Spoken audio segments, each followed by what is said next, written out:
Election officials discovered the missing ballots during their by-hand recount. Our reporter went to the county in question to find out more.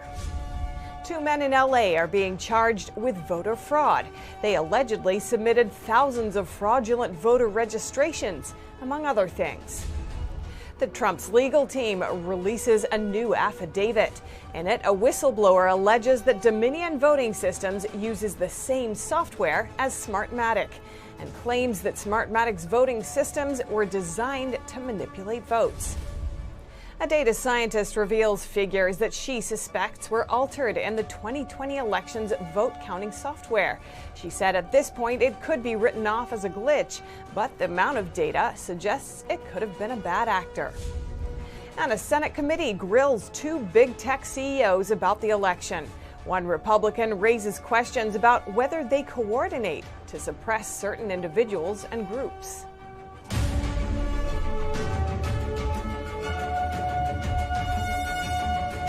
One Georgia county recounted thousands of ballots after up to 2,700 votes were found that weren't counted. Election officials say they aren't sure whether the mistake was a machine malfunction or a human error. An investigation is now underway to find out what happened. NTD's Melina Wisecup is on site in Floyd County. Here at the Floyd County Elections Office, officials have spent nearly their entire day recounting over 8,000 early voting ballots. The officials told us they decided to recount all of the early voting ballots because that's the batch that was missing the 2,700, which have since been found. They say they're not sure if the problem was caused by a human error or if it involved some type of computer error as well, but they say it may have derived from a scanning issue. They say one of their scanners at a polling location glitched early on in the election process, and they suspect that's where the error may have happened, but they say that's where the investigation will start. But they say first things first is to go ahead and rescan all of these thousands of ballots and make sure that number is up to date. Our first step is to handle what's going on right now, to do the recount. Definitely the next step is to get a message out to our citizens to say we're going to make this right by them. They brought in another Dominion voting machine to rescan the ballots. One board member said the new Dominion machine was only brought in to speed up the process. We know a box of around 5,000 ballots was taken from the location where a scanner malfunctioned during early voting. Those ballots were moved into the elections office. The question that's on the table now is, how did half of those 5,000 get counted while the other half didn't? Some suspect it could have been a poll worker not doing their job properly. I am concerned going forward. We still don't know right now whether it was an issue with the software or whether it was an issue with the people running the software, but neither option is acceptable, and it shouldn't be acceptable to the Floyd County voter. So I'm hopeful that we're able to isolate the problem, figure out exactly what it is, but it's most important that we don't repeat it. We have a big election on January 5th, so we better get it right. While investigators work to uncover what happened, Georgia's Secretary of State Brad Raffensperger has called on the county elections director to step down. Conrad told us she can't say if that will happen, but the board will meet this Thursday to discuss this issue. This is a deep red county, and the majority of the ballots found were cast for Trump. Elections officials insist that these updated numbers will not affect the overall results. But one poll watcher from Gwinnett County told NTD if there are a handful of relatively small mistakes like this one in Floyd County that go unnoticed, it could pile up to be a major problem, with just a 14,000 vote margin between Trump and Biden. Floyd County will finalize its results on Wednesday along with the rest of Georgia. All recounts must be finished by Wednesday night. Reporting by Melina Wisecup in Rome, Georgia. Our reporter Melina also said she's noticed the Biden campaign is keeping a close eye on the media during this recount process. A Biden campaign representative was present today at the Floyd County Elections Office. She told NTD she's making sure the media is clear on Biden's statement that this recount is not going to change anything. She also added the Biden team sent out helpers to make sure the media isn't reporting anything they deem inaccurate. Melina said there was a young helper with the Biden team at the Gwinnett County polling site last night as well. But the Georgia Secretary of State's office said that Fayette County has also found over 2,700 votes that were not counted. This is the second county in Georgia to report thousands of missing votes. And the Pennsylvania Supreme Court just rejected a lawsuit from Trump's campaign. It alleged the state violated laws with the way they dealt with ballot monitors.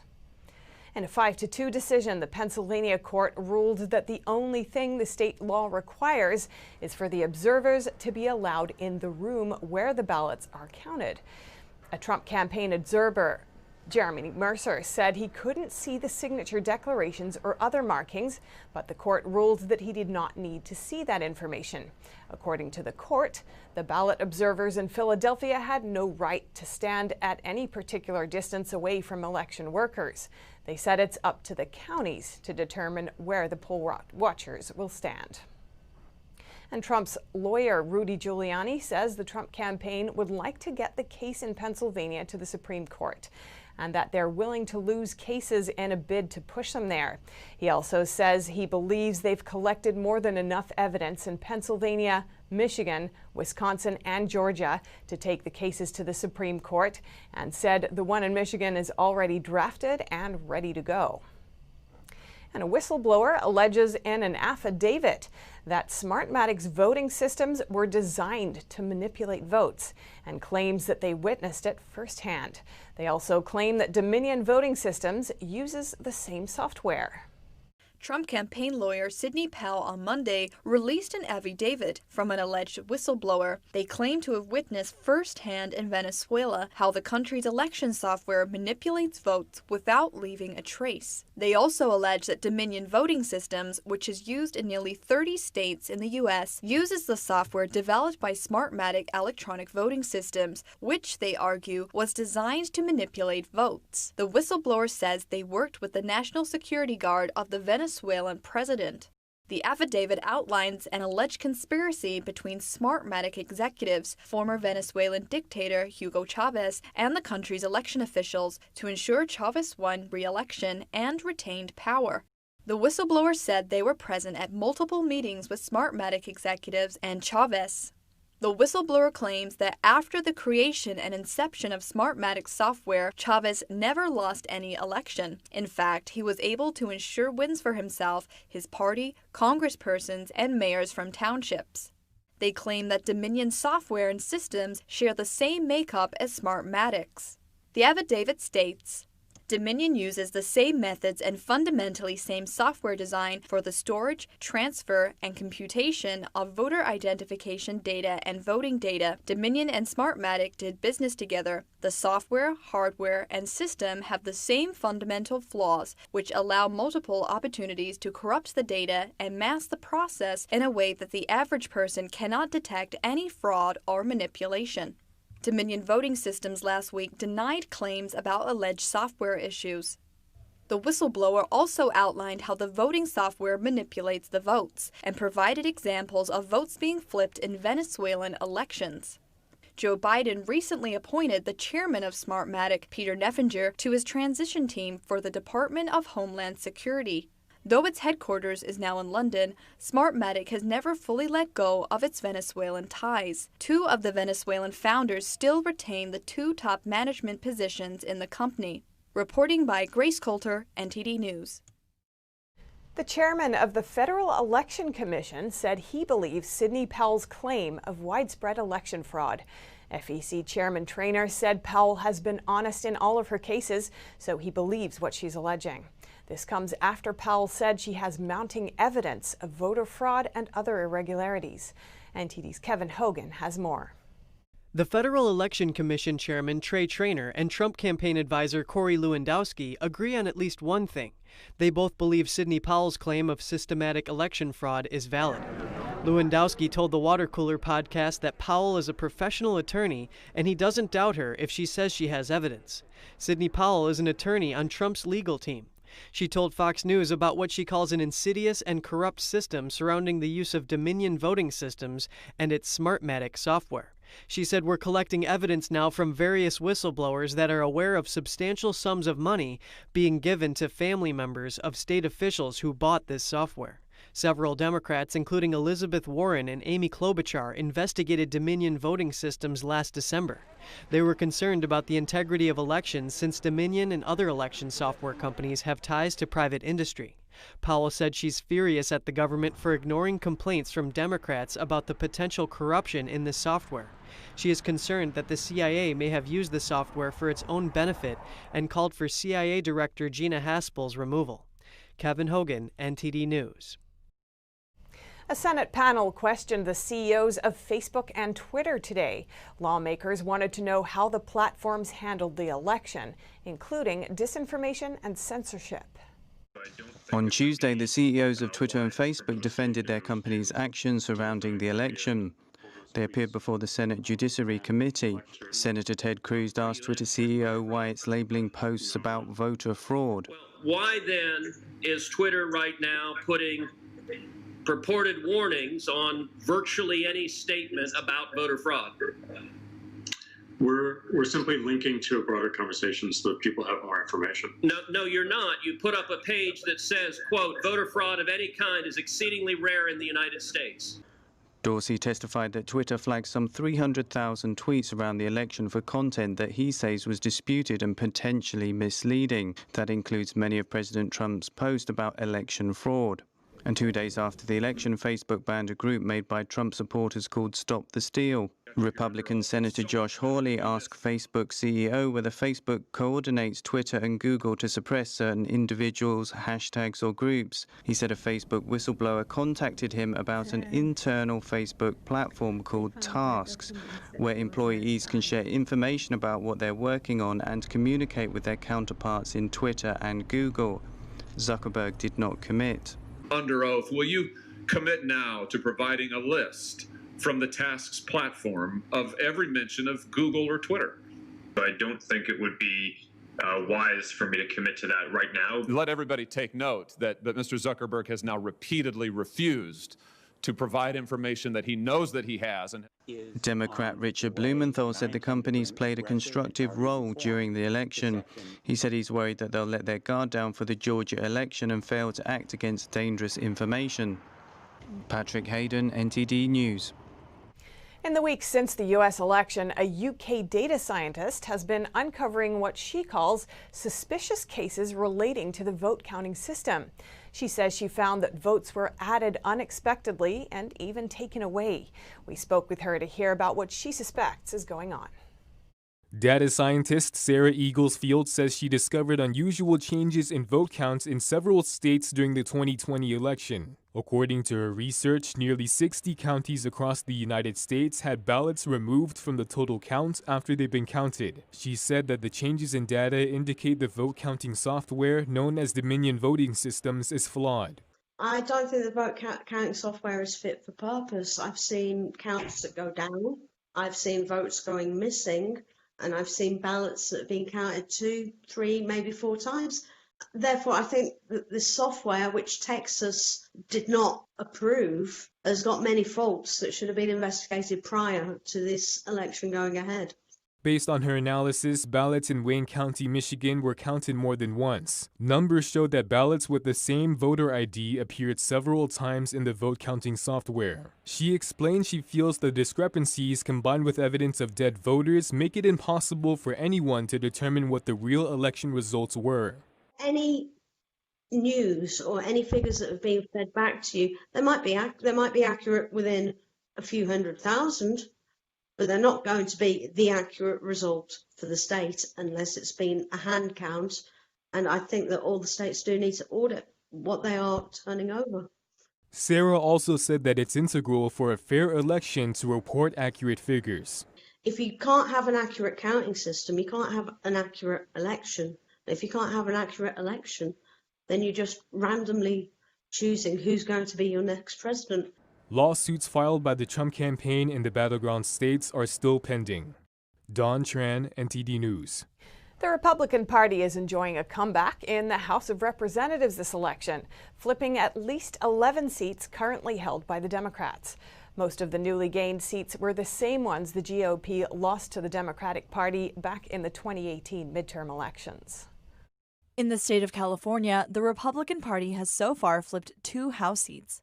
In California's 39th congressional district, Republican candidate Young Kim unseated Democrat incumbent Gil Cisneros in a tight race.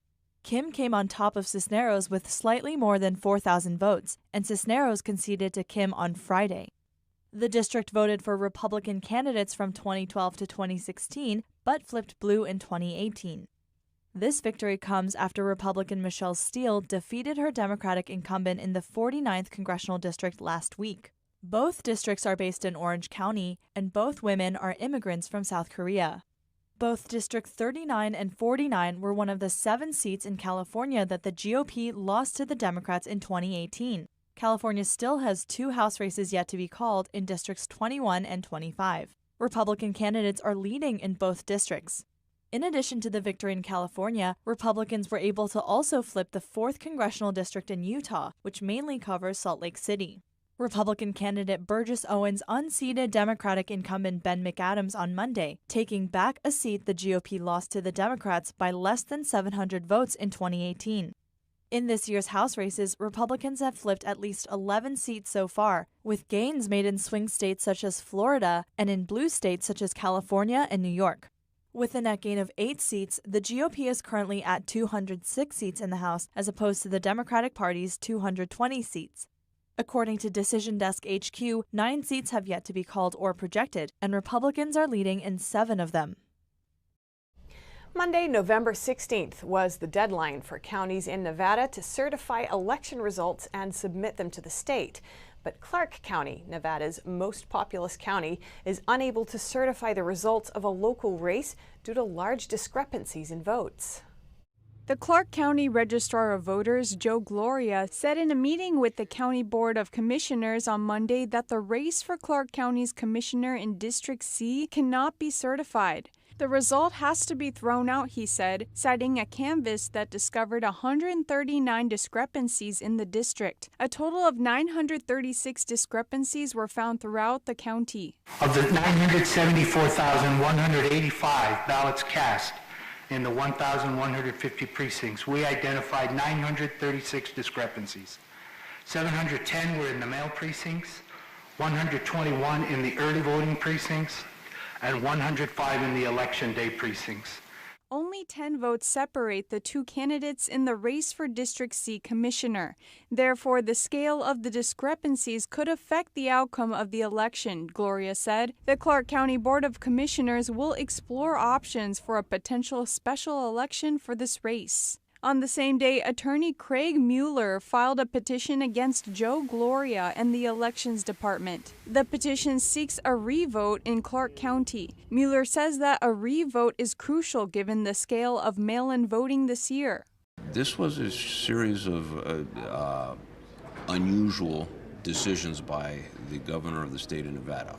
Without seeking a mandate or asking or campaigning, he elected to go for a mail-in ballot, which is something we in Nevada have never done. Clark County, however, was able to certify the results of all other races by Monday, including the presidential race. President Trump responded to the discovery of voter discrepancies with a post on Twitter, hailing the incident as a big victory, saying that Clark County officials do not have confidence in their own election security. Major impact. In an announcement for the Nevada lawsuits, attorney Jesse Benal said that President Trump won Nevada. And the chairman of the American Conservative Union said that in all his years in politics, he's never seen the types of irregularities like the ones he saw in Clark County. He said the problems were due to a reckless change in Nevada election rules right before the general election. And 2 men in Los Angeles have been charged with committing voter fraud. And TD's Christina Kim has the details of the charges. Carlos Antonio de Bourbon Montenegro, also known as Mark Anthony Gonçalves, and Marcos Raul Arevalo have been charged with allegedly submitting thousands of fraudulent voter registration applications on behalf of homeless people. According to a press release from the Los Angeles District Attorney's Office, the men were charged with 1 count each of conspiracy to commit voter fraud, 8 counts of voter fraud, 4 counts of procuring and offering a false or forged instrument, and other charges. Montenegro also faces another 10 counts of voter fraud, 7 counts of procuring and offering a false or forged instrument, 2 counts of perjury, and 5 misdemeanor counts of interference with a prompt transfer of a completed affidavit. He allegedly submitted more than 8,000 fraudulent voter registration applications between July and October 2020. He's also accused of falsifying names, signatures, and addresses on nomination papers under penalty of perjury to run for mayor in the city of Hawthorne. If convicted, Montenegro can face as many as 15 years and 8 months in prison. Arevalo could face 7 years in prison. Other details about the case are not clear. It's also not clear if their alleged voter fraud scheme affected the presidential election in some way. Christina Kim, NTD News. North Carolina is set to have a recount of over 5 million ballots cast in the race for the state's Supreme Court Chief Justice. The recount must begin by Thursday and be completed by next Wednesday. In a letter to the State Board of Elections today, Justice Cherie Beasley requested a recount. The Democrat trails Republican Paul Newby by fewer than 400 votes out of nearly 5.4 million cast in the race. This puts the race within the 10,000 vote threshold for a candidate to demand a recount. And strategies used by political groups in the U.S. have become strikingly similar to communist revolutionaries' tactics in Russia and China. An expert explains. A Democratic Socialist Congresswoman's recent Twitter post is sparking controversy. She's asking people to archive supporters of President Trump. A former Obama administration official wrote in a now-deleted post that the so-called Trump Accountability Project is doing just that, which tracks every administration staffer, everyone who has supported Trump. Joshua Phillip is an investigative journalist with the Epoch Times and the host of Crossroads. He said this phenomena, as well as some strategies used by political groups in the U.S. today, echo the actions of communist movements when they tried to seed revolution. One strategy communists use is to create public enemies. What we can look at is the pattern of development for movements like this. In other words, the social creation of state enemies, the social creation of an ideology that certain parts of society are absolutely evil and should be eliminated. For example, the left calling all Trump supporters Nazis, or the far right, instead of understanding, well, look, like half the country voted for him, over 70 million people. Would it be fair to say that those 70 million people are all Nazis? Is this really how people interpret reality? But these are the narratives being pushed by the big tech and big media. Speaking of a list, in 1949, right before the Chinese Communist Party was about to take power in China, the party's mouthpiece Xinhua published a list of the so-called war criminals who were supporters of the ruling Chinese Kuomintang Party. The CCP said the list was created by the Chinese people and that those on the list are killable by all the people of the country.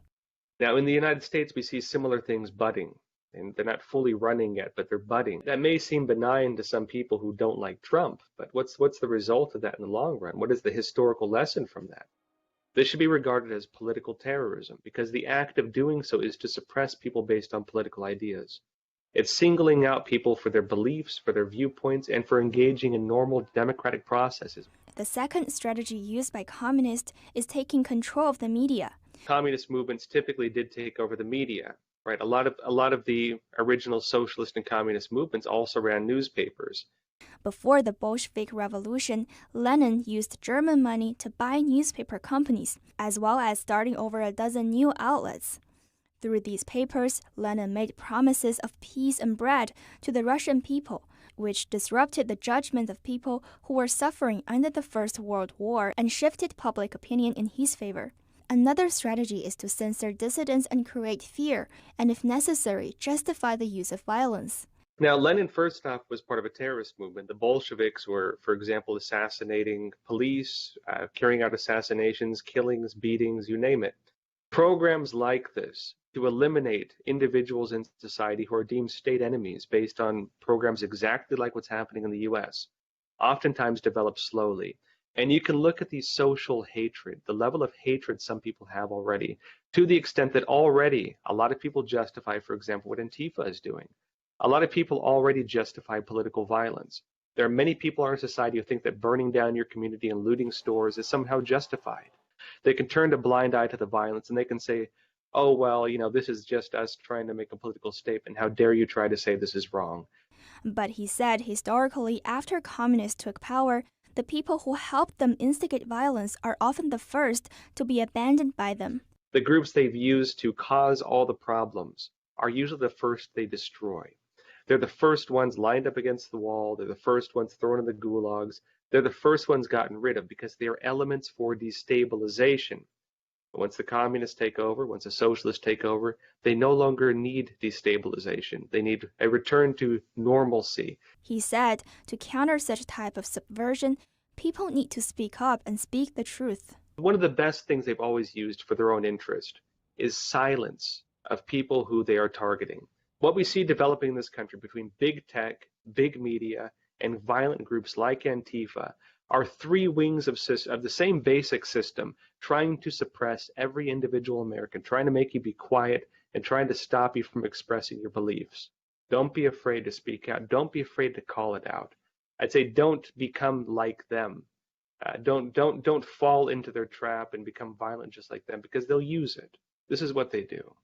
They want you to fight on the streets violently. They want you to engage with them like that, because if you do that, they can use it to push their own narratives even further. But what they don't want you to do is to speak out, to expose them, and to use truth to condemn them. And so I would urge everybody to not be afraid to speak out. Do not let them silence you. Penny Zhou, NTD News. Coming up, a political commentator analyzes the state of the 2020 election and how it's subverting what it means to be American. And Ohio is headed for a late-night curfew over the next few weeks. The governor is enforcing the measure to try to reduce the spread of the virus. That and more after the break.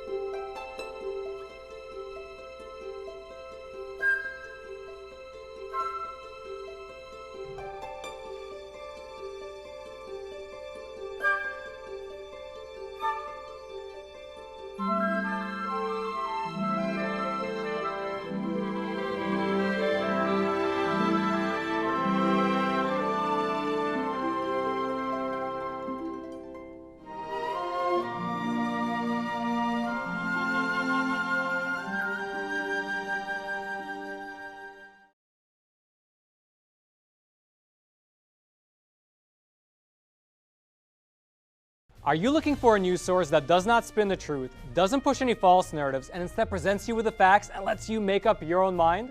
Then go to readepic.com and try the Epic Times newspaper for yourself. It's pure honest journalism that's based in traditional values.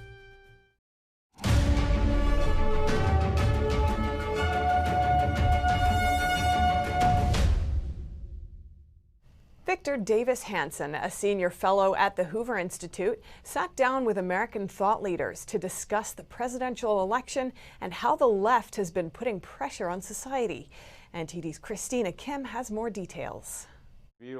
Victor Davis Hanson is a senior fellow at the Hoover Institute, a professor and a conservative pundit. He spoke about how pollsters, the internet, and new election rules have reversed the concept of what it was to be an American. He said the traditional idea of America acknowledges that its people are individuals who personally take the initiative to learn about the issues and go out to vote. This election, he says, with mail-in voting, the American voter was sought out, pampered, and massaged to vote according to the wishes of the elite. In this election, millions voted before the final presidential debate or the Hunter Biden scandal, when typically these people would have been able to see all of that crucial information before they cast their ballots. Hanson also said that the media was dominated by inaccurate polls, which can paralyze voters from coming out to the polls because they think the results are already determined. He said that despite Democrats underperforming in the House and Senate, no polls were able to predict that, and none predicted that Trump would lead. We've never had this before where you have pollsters who do all of these analytics, and then they, in concert, create a narrative that one candidate has no chance to win when they know their methodology is flawed because it's flawed from the record of 2016, and they know it's flawed, and yet they feel that the poll is not to reflect public opinion but to change it in a predetermined way. That's new. Hanson continued, saying it was even more disturbing that Silicon Valley is adjudicating which type of ad should be on social media. This selective censoring really distorts reality, which is very Orwellian. He also said that the media has gotten so obsessed with President Trump that they became entirely unhinged. Hansen said that in essence, Trump has unveiled the true nature of corporate media because people openly admit we are biased, and we're biased because we have to stop Donald Trump. And despite compelling evidence, prevent the Hunter Biden files from circulating, blaming it on the specter of Russian disinformation. He was some type of touchstone where anything that he got near revealed the true essence of what we all suspected, but we knew that they would never be revealed. He was a cipher. We've seen a new dimension of reality that Donald Trump brought about. He really tore off the curtain and said, these guys have these little gears, and that Oz thing on the screen is just completely false. Saying President Trump has a pathway to victory, Hansen said that the president would need to win Pennsylvania, Georgia, and Arizona if he loses Michigan and Wisconsin. Currently, he says the Trump campaign's efforts are outsourced and disjointed, and it needs to become unified in focus.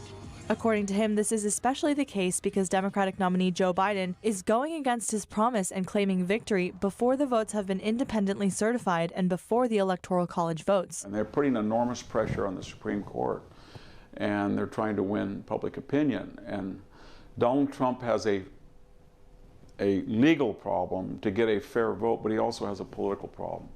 Every day that he doesn't get massive evidence or a win in Georgia or Arizona, then the American public shrugs and says, I guess Biden is president. Calling Trump a tragic hero, he said that the president didn't do all the things he was accused of and did a lot of good things and never got credit.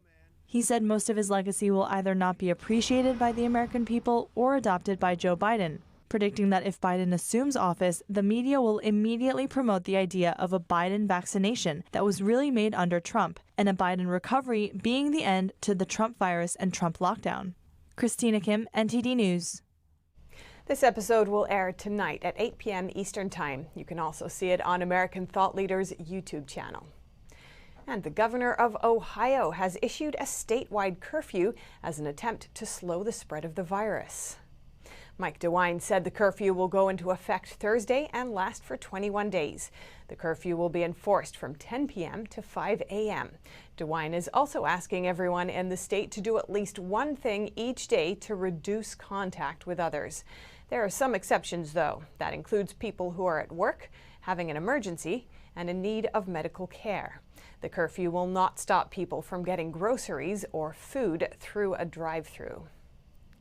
Coming up, Senator Marco Rubio is doubling down on management consulting firm McKinsey for its ties to the Chinese Communist regime.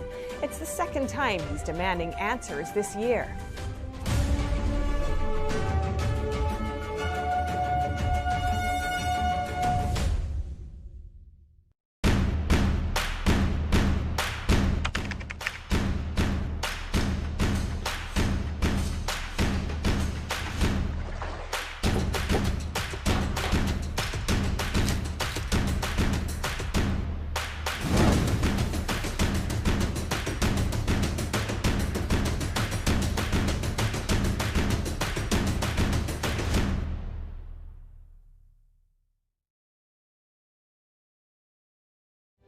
He ascended to the throne during the most turbulent times in the Joseon dynasty.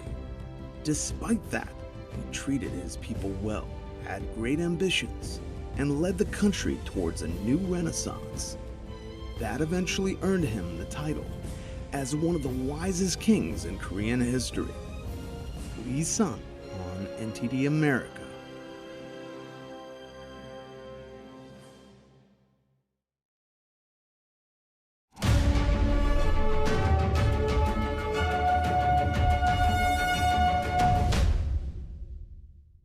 A U.S. senator is going after management consulting firm McKinsey for its alleged ties to the Chinese Communist regime. It's his second letter to the company this year. Senator Marco Rubio is doubling down on his search for answers over McKinsey and Company's involvement with Beijing. In a new letter, Rubio presses the company to respond to questions about its dealings with the communist regime. He also asks how such relationships could impact the U.S. Rubio's November 13th letter follows another sent in the summer. He says the answers he got to the first letter weren't sufficient. Rubio notes some of the answers he got don't add up. He says McKinsey denied having the CCP as a client, but did admit to having worked for state-owned enterprises in China.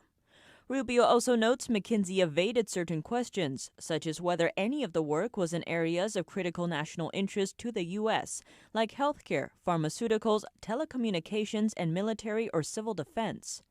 He also asked what precautions the company has in place to ensure that work done on behalf of the U.S.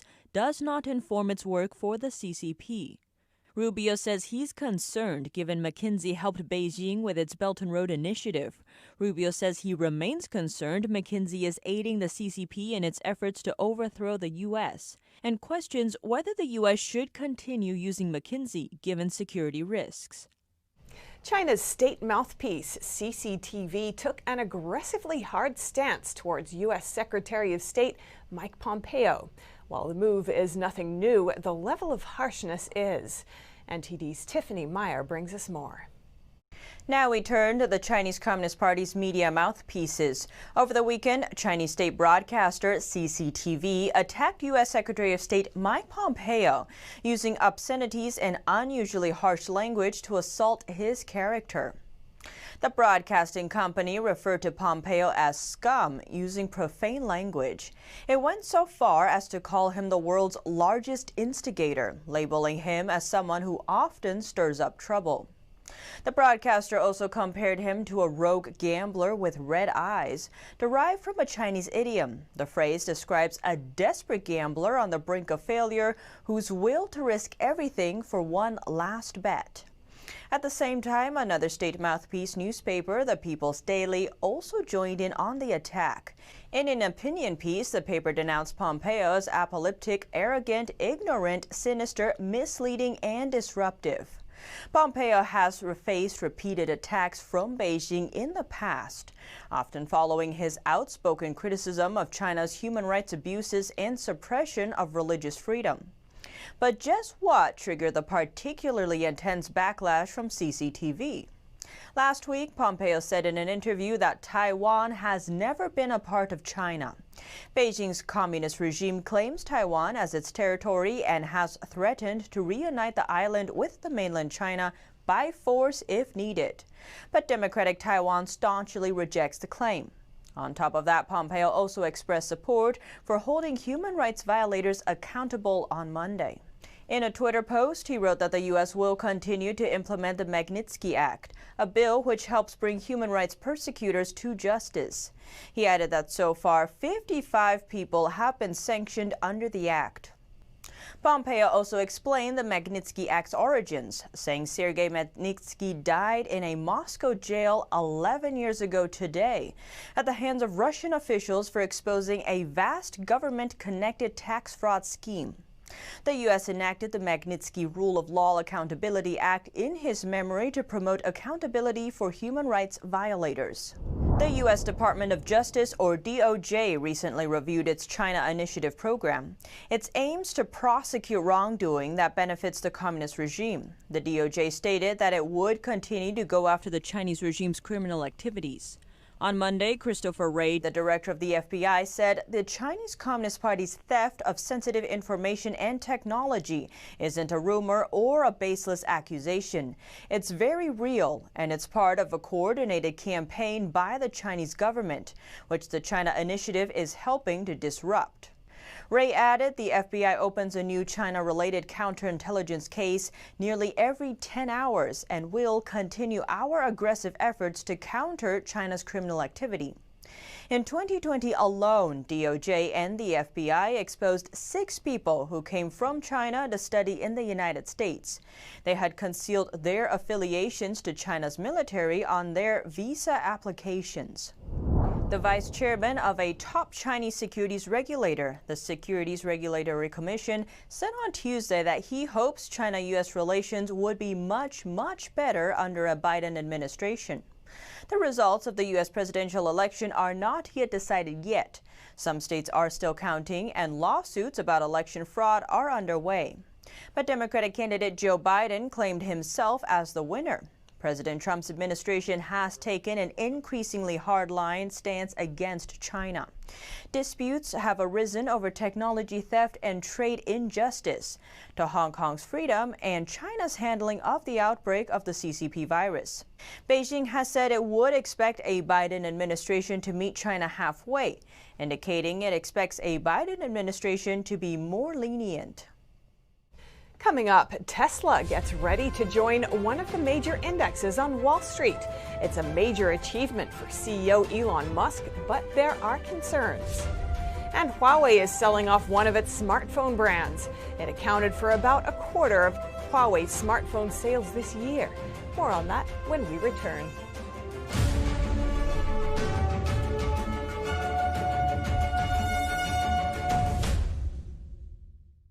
Is deep-sea fish oil really healthy? Due to pollution in the oceans, most fish contain heavy metal elements and radioactive substances. That's why it's so important to choose a pure source of omega-3.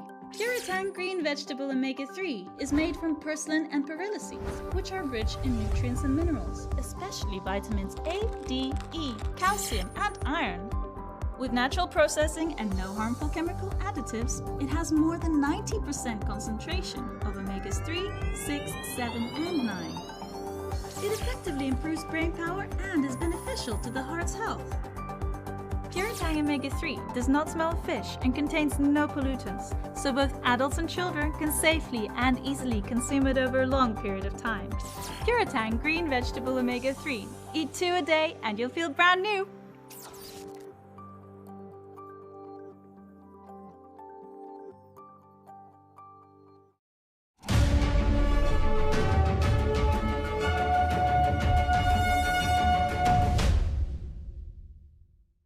Amazon is now a drugstore. This week, the company is launching Amazon Pharmacy in the U.S. It works just like a traditional drugstore and even accepts most major insurance plans. And Prime members get free 2-day shipping. There's also a savings benefit plan for those without insurance. Amazon Pharmacy offers an 80% discount on generic medications and 40% off brand names. The move could be a game changer in the multi-billion-dollar health industry. Shares of Rite Aid, Walgreens, and CVS Health all dropped in pre-market trading following the announcement. Pharmacies, including Rite Aid and CVS, have also changed their business models to emphasize in-store services like clinics and procedures. And Tesla is set to join the S&P 500 next month. It will be one of the most valuable companies ever added to the stock market index. The world's most valuable car company, Tesla, is set to join the S&P 500 in December. It's a major win for Chief Executive Elon Musk following months of speculation. Tesla's shares spiked 14% Monday on the news. With the stock market value over $400 billion, Tesla is larger than the vast majority of the companies already in the index. Because of its size, the S&P Dow Jones Indices is considering whether to add Tesla in 2 stages. Index funds would need to sell about $51 billion worth of shares in companies already in the index in order to make space for the electric car maker. Speculation over whether the company would join the index has swirled since July, after Tesla cleared a major hurdle, 4 consecutive quarters of profits. Tesla's production is only a fraction of rivals such as Toyota, Volkswagen, and General Motors, but it has weathered the pandemic and economic crunch better than the auto industry as a whole, sending shares up about 450% in 2020. But skeptics have warned against adding Tesla to the S&P 500. Many investors believe Tesla's stock is in a bubble. There is also looming competition from longer established car companies and questions about corporate governance under Musk. The chief executive agreed to pay out $20 million and step down as chairman in 2018 to settle fraud charges. Tesla will join the S&P 500 prior to the opening of trading on December 21st. Huawei is selling its budget brand smartphone unit, Honor. The consortium buying Honor said today it's a move to keep the company alive. Huawei is selling off its budget smartphone arm, Honor. A group of over 30 agents and dealers want to salvage the company. Canalys market research data says that Honor accounts for 24% of its smartphone sales. U.S. sanctions on Huawei have restricted supplies to the company on national security grounds. The group announced the purchase Tuesday by a newly created company called Shenzhen Jiaxin Information Technology. Huawei issued a statement saying they will not hold any shares in the new company. They also said that the company has been under pressure due to persistent unavailability of technical elements for its phone business. No figure was given for the deal. U.S. sanctions have affected all ranges of Huawei phones. Huawei announced in August it would be unable to continue making the Kirin chips that power its premium models. An analyst at IDC, Will Wong, says it will be easier for Huawei to make a potential buyback in the future from this consortium. That might not be so easy if they sell it to other smartphone or electronics makers. A Reuters source said Honor will look for more investment partners in the future, with the possibility of an eventual listing. Up next, German police arrest 3 men suspected of breaking into a museum and stealing jewelry worth over $1 billion. But getting the jewels back won't be easy. And Hollywood actors Ryan Reynolds and Rob McElhenney are one step closer to buying a soccer club on the other side of the Atlantic. Wrexham is the oldest club in Wales of the UK. That and more when we return.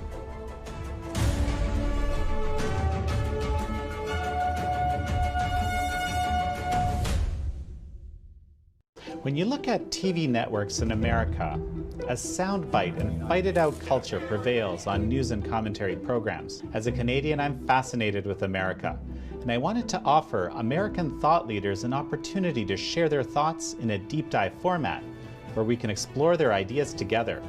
And so American Thought Leaders was born. The world's most brilliant thinkers believed that open discourse was the key to greatness. However, all around the world, we see that discourse is being stifled, and political agendas have subverted media. The Epoch Times launched its Global Thought Leaders program to bring back this great tradition of free thought.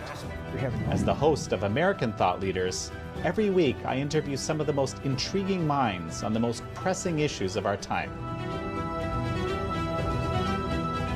Be sure to check out our new episodes every week.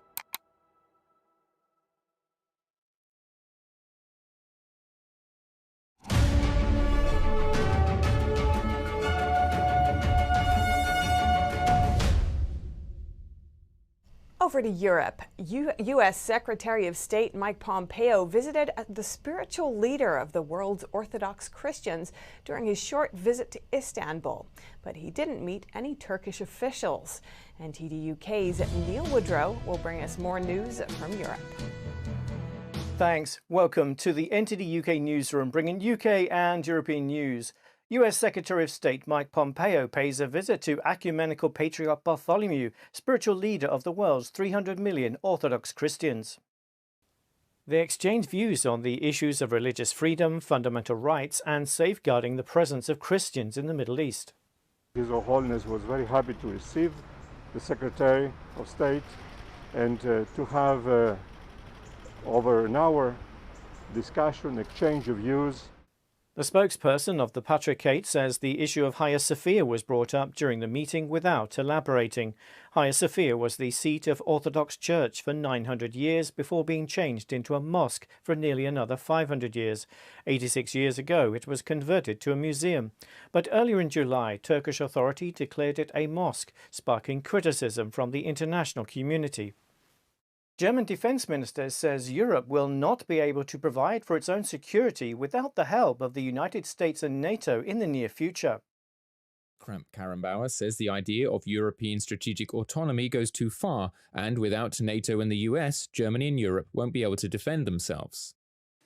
The most important ally in security and defense policy was and continues to be the United States of America, and it will remain that way for the foreseeable future. Karrenbauer says around 76,000 US soldiers serve in Europe, and in an emergency, more soldiers would be sent in. It would take decades and many resources to compensate for that. We therefore have a special interest in the United States' continued interest in Europe's defense. French President Emmanuel Macron recently raised the idea of European strategic autonomy. He said the US will only respect European countries as allies if they are serious about their own sovereignty regarding defense, adding European nations should build up their own autonomy. Britain and the US sign a deal for continuation of flights between the two countries as the UK fully leaves the EU. The Air Services Agreement was signed on Tuesday by UK Transport Minister Grant Shapps, Mike Pompeo and Elaine Chao. Britain left the EU earlier this year, but remains covered by EU agreements and rules until the transition period finishes at the end of the year. The new agreement allows operations to continue as they did under the EU-US Open Skies deal. German police arrest 3 men in connection to a $1 billion jewel heist last year. Police raided 18 apartments, garages and vehicles across Berlin. More than 1,600 officers were involved in the operation. What we are looking for is obviously the artworks, but also typical evidence such as storage media, clothes and tools. Thieves forced their way into Dresden's Green Vault Museum in November last year and got away with at least 3 sets of early 18th century jewellery, including diamonds and rubies. For us as Dresden police, this operation is unusual in that we prepared and carried it out here in Berlin. Germany's Bild newspaper reported that the stolen jewels were worth up to $1.2 billion. The artworks are mentioned in the search warrants, but I think we would be extremely lucky to find any here almost a year after the crime. The treasures of the Green Vault survived bombing raids in World War II, only to be carted off as war booty by the Soviet Union. They were returned to Dresden in 1958. Denmark's government agrees to legalize culling all farmed minks in the country. The deal will ban all mink breeding until 2022 and provide a legal basis for ordering farmers to cull their healthy mink herds. Some farmers are protesting, saying authorities should have come up with a compensation plan first. COVID-19 outbreaks at mink farms have persisted in Denmark, despite repeated efforts to cull infected animals. Authorities say the discovery of a new strain among the mink, which had also infected some humans, posed a risk to future COVID-19 vaccines. Marine biologists investigate the deaths of at least 6 whales found washed up on France's western shores. The fin whales all died within the past 6 weeks and showed no evidence of being hit by a ship or caught in a net. We have what is almost an epidemic, or at any rate a spike in deaths, which doesn't seem to be normal. Researchers took samples from the whales, believing it might reveal evidence of a viral pathogen. All the bodies were very thin, with rather healthy organs except for their lungs and hearts that had heavy bleeding. So it seems they had difficulty feeding themselves to reach such a thin state. Researchers say it's crucial to find out if humans contributed, either through impacting food availability or polluting the environment, leaving the whales more vulnerable to disease. In an average year, between 3 to at most 10 whales are deposited dead on France's beaches. 30 miles south of Liverpool lies the Welsh town of Wrexham. Hollywood actors Ryan Reynolds and Rob McElhenney have been given the green light to buy its soccer team, Wrexham AFC.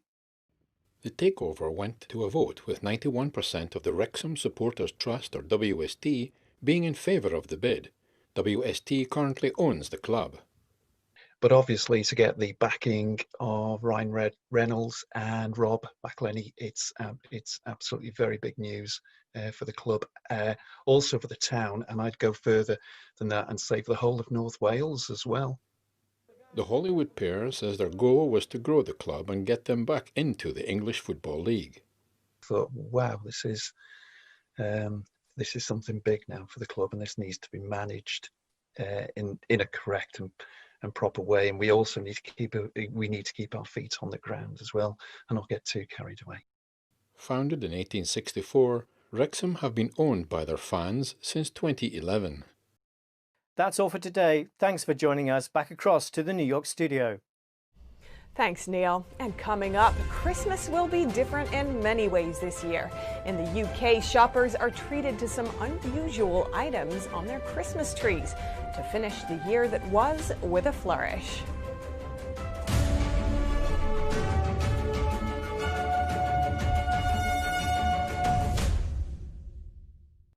What does it mean to devote your life to the truth? Does it mean investigating communist subversion here in America?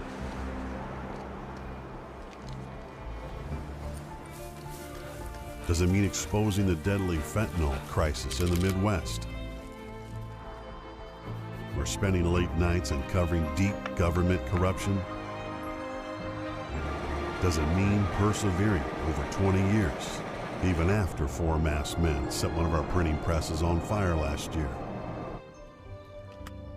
Because at a time when America's traditional values are under attack,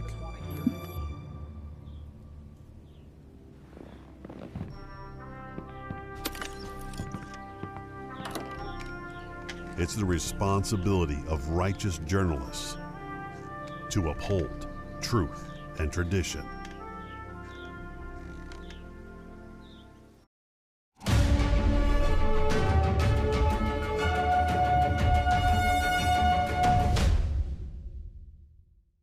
This holiday season, the Christmas tree has taken on even more significance for families and their homes in the UK as they face lockdowns and social restrictions.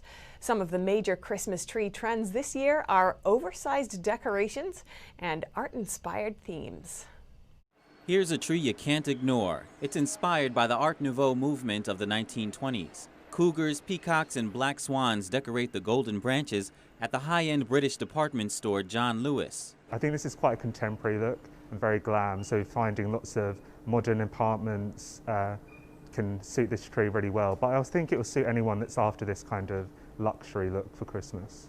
They also have a Renaissance-inspired tree, an Art of Japan tree, and an Impressionist tree. Down the road, another department store, Selfridges, has a more colorful and eclectic design. The concept here is to add decorations that represent something more personal to the owner, like bottles of tomato sauce. And the idea of placing larger items throughout the tree is very popular in 2020. This one features iguanas and zebras in Christmas hats. People are going to go really go for it this year.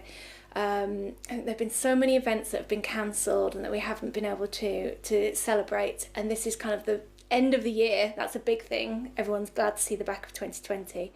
Owning a trendy tree doesn't come cheap. Each decoration costs between $8 and $16. Putting together one of these stylish trees could cost well over $1,000. A beautifully decorated tree in the home should help spread Christmas cheer this year and provide some normality in difficult times.